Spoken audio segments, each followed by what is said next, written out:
La Llorona. In the heart of a remote village, nestled deep within the embrace of an ancient forest, a haunting tale whispered from generation to generation held the villagers in a grip of terror. The tale of La Llorona, the weeping woman, had been passed down through the ages, a chilling legend that left a mark of fear on the souls of all who heard it. The village, called Pueblo de la Sombra, was surrounded by towering trees that seemed to touch the very heavens. The air was thick with an otherworldly silence, broken only by the distant chirping of crickets and the soft rustling of leaves. The village was cloaked in a shroud of mystery, as if it existed in a realm between the living and the dead. La Llorona, they said, was once a woman of unimaginable beauty who had enchanted all who laid eyes upon her. Her raven-black hair cascaded down her pale, ethereal skin like a waterfall of silk, and her eyes were like two deep pools of sorrow, reflecting a pain that had consumed her soul. She had once been a mother, but tragedy had befallen her in the most heart-wrenching manner. Her children, two innocent souls, were her pride and joy. Their laughter had echoed through the village streets, bringing smiles to even the most weathered faces. But fate is a cruel mistress, and it wasn't long before a sickness swept through the village, claiming her beloved children's lives. Consumed by grief and madness, La Llorona's mind fractured, and her beauty gave way to a ghostly visage that seemed to merge with the shadows. Her once pale skin turned translucent, as if the very essence of her being was fading away. Her once lustrous hair now hung in disarray, like tendrils of darkness reaching for a sliver of hope. Her eyes, once filled with love and laughter, were now haunted by an endless, inconsolable sorrow. Her very presence exuded an eerie chill that sent shivers down the spines of those unlucky enough to cross her path. As the moon ascended into the midnight sky, a mournful wail would pierce the stillness of the village. It was a sound that sent fear coursing through the hearts of even the bravest souls. La Llorona's wailing, a sound that seemed to come from the depths of the abyss, echoed through the trees, causing them to shiver in response. The villagers huddled in their homes, clutching their loved ones tightly, praying that the cursed specter would spare them. It was said that La Llorona roamed the village streets during the darkest hours of the night, her ghostly form gliding silently like a phantom. Her eyes, brimming with tears that would never cease to fall, scanned the village as if searching for her lost children. She would pause at each home, her wailing growing louder and more heart-wrenching, a mournful melody that carried with it the weight of a mother's grief. On one dark moonlit night, a child lay nestled in a peaceful slumber. The room was dimly lit by the soft glow of a single candle, casting flickering shadows that seemed to dance along the walls. The child's breathing was rhythmic and gentle, a testament to the innocence of youth. But then the silence was broken by a series of faint, chilling noises. A soft creaking of floorboards, a whisper of wind through an open window. The child stirred, senses tingling with an otherworldly unease. Wide eyes darted around the room, searching for the source of the disturbance. At the edge of the child's vision, a glimpse of movement caught their attention. A fleeting figure, draped in shadows, seemed to hover in the corner of the room. A shiver raced down the child's spine as a cold breath of air brushed against their skin. The figure, almost translucent, swayed gently like a will-o'-the-wisp, an embodiment of the darkness that had claimed it. As the child's heart pounded in their chest, a soft, mournful wail pierced the air. It was a sound that seemed to seep into the very bones of the house, a melody of sorrow that resonated with the child's deepest fears. The wail seemed to grow louder, more desperate, as if it was closing in, drawing nearer with each passing second. And then, like a crescendo of terror, the figure rushed forward with a sudden burst of speed. It was La Llorona, her ethereal form now visible in all its ghostly glory. Her eyes, once pools of sorrow, now blazed with an otherworldly fire, a mixture of anguish and longing. Her wailing reached a fever pitch, a chilling cry that echoed through the child's very soul. With a swift, ghostly movement, La Llorona was at the child's bedside. Her once flowing hair now hung in tangles like tendrils of darkness reaching out for a new victim. Her skeletal fingers, icy to the touch, reached out towards the child's trembling form. The child's heart raced, the terror in their eyes reflecting the torment that La Llorona had endured for countless years. In that moment, La Llorona's haunting wail reached its climax. It was a sound that seemed to transcend reality, a cry that merged the realms of the living and the dead. And then, with a final, heart-stopping surge, she snatched the child from their bed, her grasp firm and unyielding. The child's scream was swallowed by the darkness, and in an instant both La Llorona and her young victim vanished into the night. The villagers awoke the next morning to the news of yet another disappearance. Panic spread like wildfire. The village's once bustling market square now stood abandoned, the stalls empty and the air heavy with a sense of impending doom. The church, a sanctuary that had once provided solace to the villagers, now stood in silent ruin, its walls bearing the scars of La Llorona's touch. Even the forest itself seemed to have surrendered to the curse, its trees bowing under the weight of the darkness that had engulfed them. Desperation drove the remaining villagers to take drastic measures. They sought out the guidance of the village elder, a wise woman known for her connection to the spiritual realm. With trembling hands, she gathered herbs and candles, preparing for a ritual that would hopefully put an end to La Llorona's reign of terror. On the night of the full moon, as the forest whispered secrets and the stars gazed down with curious eyes, the villagers gathered around the ancient oak at the heart of the village. The elder's incantations filled the air, mingling with the ghostly echo of La Llorona's wail. The wind seemed to hold its breath, and the very fabric of reality seemed to tremble. Suddenly, La Llorona emerged from the shadows, her form ethereal and mournful. Her wailing intensified, a crescendo of despair that threatened to shatter the night itself. The elder's voice grew stronger, her incantations weaving a barrier of light and energy around the village.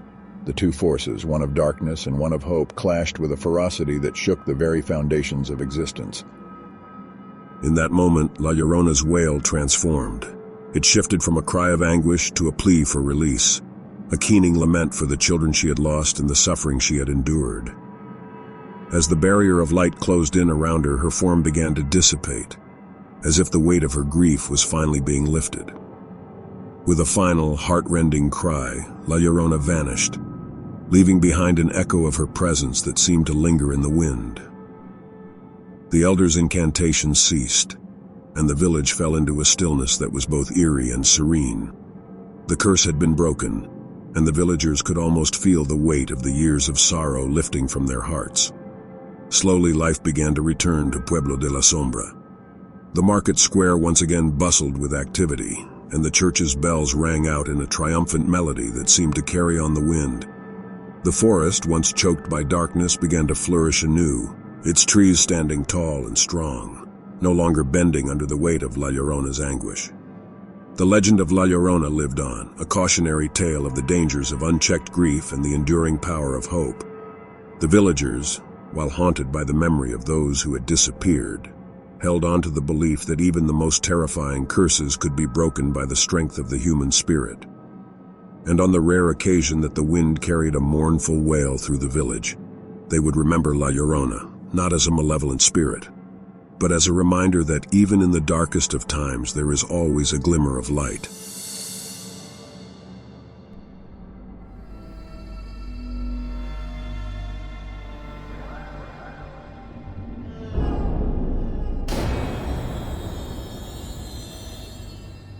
Duende. In a forgotten corner of a rural Latin town nestled between misty mountains and dense forests lived the Morales family.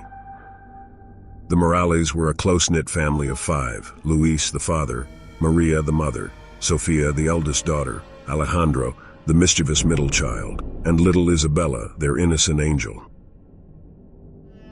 Their quaint farmhouse was surrounded by fields of sugarcane and mango trees, creating a serene oasis in the heart of the countryside. Life was simple and peaceful until strange occurrences began to plague the Morales family. It all started with whispers carried by the wind at night, eerie, disembodied voices that seemed to come from nowhere and everywhere simultaneously. At first they brushed it off as mere imaginings, but the whispers grew more persistent, weaving a tapestry of unease.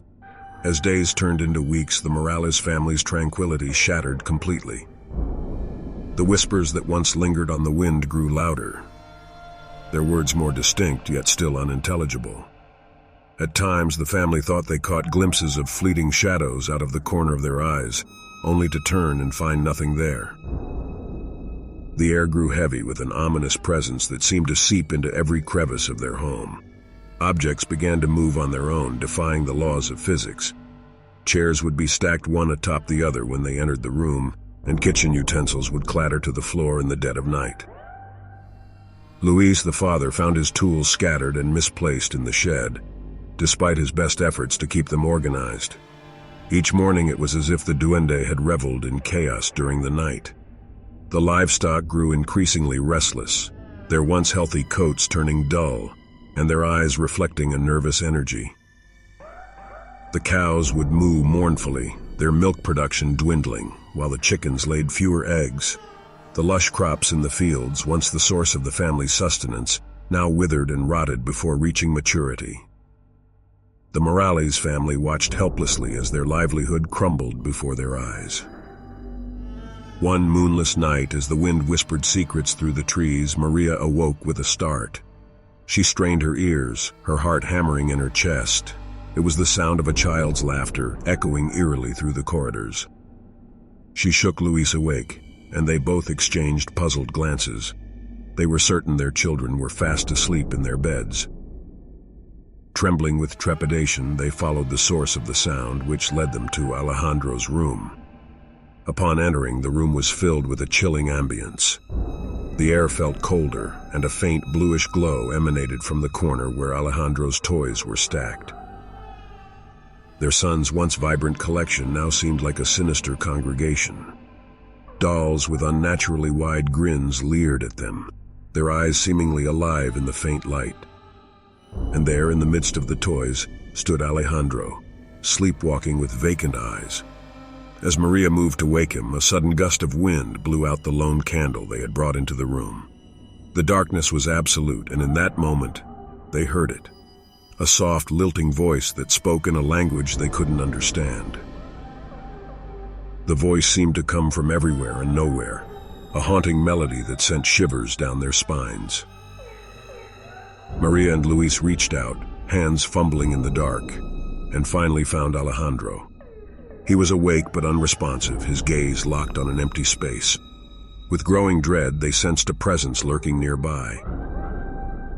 The room felt heavy, as though they were submerged in water.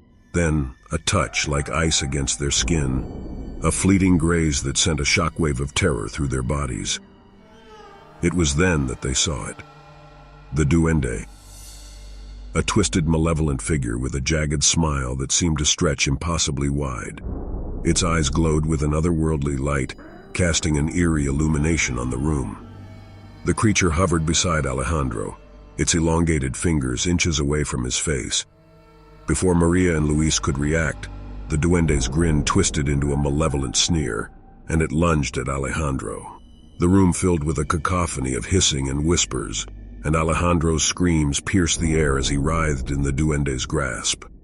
Luis and Maria fought with all their might to free him, their voices rising in desperate prayers and pleas. In their struggle, they managed to break the creature's hold, and the Duende vanished into the shadows, leaving the family shaken and trembling. As they held their terrified son close, they knew they were dealing with an ancient, vengeful spirit that had been awakened by their unwitting intrusion into its domain. The torments had escalated, and the Morales family was now plunged into a nightmare from which there seemed to be no escape. Desperation drove the Morales family to seek help from the village elder, Don Salvador. He was well versed in the old ways, having heard whispers of the Duende's presence in his childhood. With solemn determination, Don Salvador began to prepare a ritual, a fragile thread of hope against the darkness that threatened to consume the Morales family. Under the moon's pale glow, the family gathered around a bonfire in their yard. Don Salvador chanted ancient incantations, drawing upon the forces that bound the earthly realm to the supernatural. The air grew thick with tension as the ritual's power intensified. Suddenly, the Duende materialized, its eyes blazing with fury. A fierce battle of wills ensued between Don Salvador and the malevolent spirit. As the Duende's power clashed with the elder's incantations, the ground trembled and the night sky turned tempestuous. The Morales family huddled together, their hearts a mix of dread and hope. Don Salvador's voice wavered, but he pressed on, pouring every ounce of his spiritual strength into the ritual. With a final burst of energy, Don Salvador managed to bind the Duende to a talisman, trapping its malevolence within. The creature let out an otherworldly scream that echoed through the night, a sound that would haunt the family's memories for years to come. The storm receded, and a profound stillness settled over the countryside. Exhausted but victorious, the Morales family thanked Don Salvador, who warned them that the talisman's power was temporary. The Duende's rage had been quelled, but its thirst for vengeance remained. The family faced a difficult decision: to leave their beloved home behind or to confront the darkness that now resided within their very walls. The haunting tale of the Morales family and their battle against the aggressive Duende became a cautionary story whispered around campfires and shared from generation to generation. The family's struggle reminded all who heard it of the fragile balance between the ordinary and the supernatural, and the price one might pay for disturbing that equilibrium.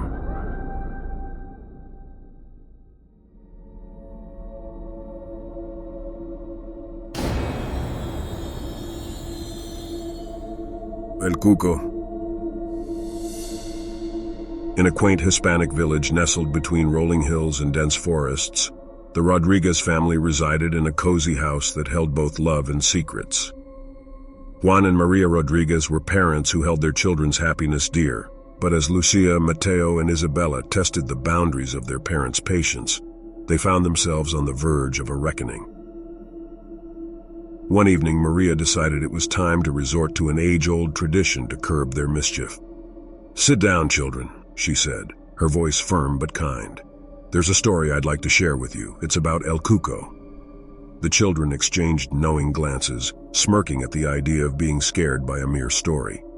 They listened half-heartedly as Maria wove a tale of the malevolent spirit that supposedly haunted misbehaving children. Lucia, the eldest, scoffed at the notion. "Come on, Mom, El Cuco, really? That's just an old superstition." Mateo and Isabella giggled in agreement, dismissing the story as a mere fabrication meant to keep them in line. Days passed, and the memory of the story faded into a distant joke, yet subtle disturbances began to creep into their lives. One night, the wind carried mysterious whispers that seemed to drift through the walls. Another night, a thud echoed from the attic, though no explanation could be found. The children laughed off these occurrences, attributing them to their own imagination or the creaks of an old house. Lucia maintained her skepticism, but even she couldn't deny the unease that started to gnaw at her confidence. As the children's mischief persisted, the hauntings escalated. A glimpse of movement at the edge of their vision, a shadowy figure just beyond their line of sight. It was as if an invisible presence was toying with their sanity. But it was a fateful night when El Cuco's presence became undeniably real. The wind howled like a mournful beast, and the moon hid behind thick clouds. In the darkness, the house seemed to creak and groan, its timbers protesting some unseen force. The children, roused from their sleep, felt a chill settle deep within them. Lucia bolted upright, her heart pounding in her chest. Something was wrong, terribly wrong. She darted her gaze around the room, and in the dim light she caught a glimpse of two ominous, glowing red eyes staring back at her from the shadows. She opened her mouth to scream, but before she could utter a sound, a monstrous hand shot out from the darkness, reaching for her. Mateo and Isabella woke to Lucia's cries, their fear mirroring her own. The parents, roused by the children's screams, burst into the room.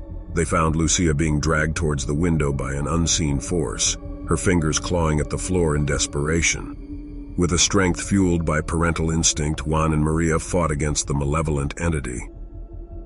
The room filled with the deafening roar of struggle, and for a fleeting moment, El Cuco's form became visible. Hideously twisted, with red eyes ablaze. Amidst the chaos, the parents managed to wrench Lucia from El Cuco's grip, their cries of defiance piercing the night. The malevolent entity recoiled, its power waning as the parents' love and determination pushed it back into the darkness. The encounter left the Rodriguez family shaken, their skepticism shattered by the night's events. As they huddled together, they realized that El Cuco was no mere superstition. It was a force that had taken shape from their disbelief, fed by their misbehavior. From that night on, the children understood the gravity of their actions and the truth behind the stories. They faced their fears, learned the importance of respect and obedience, and found strength in the unity of their family. And as the years passed, the tale of El Cuco became more than just a cautionary tale. It became a testament to the power of belief, the consequences of dismissing old wisdom, and the resilience of a family bound by love.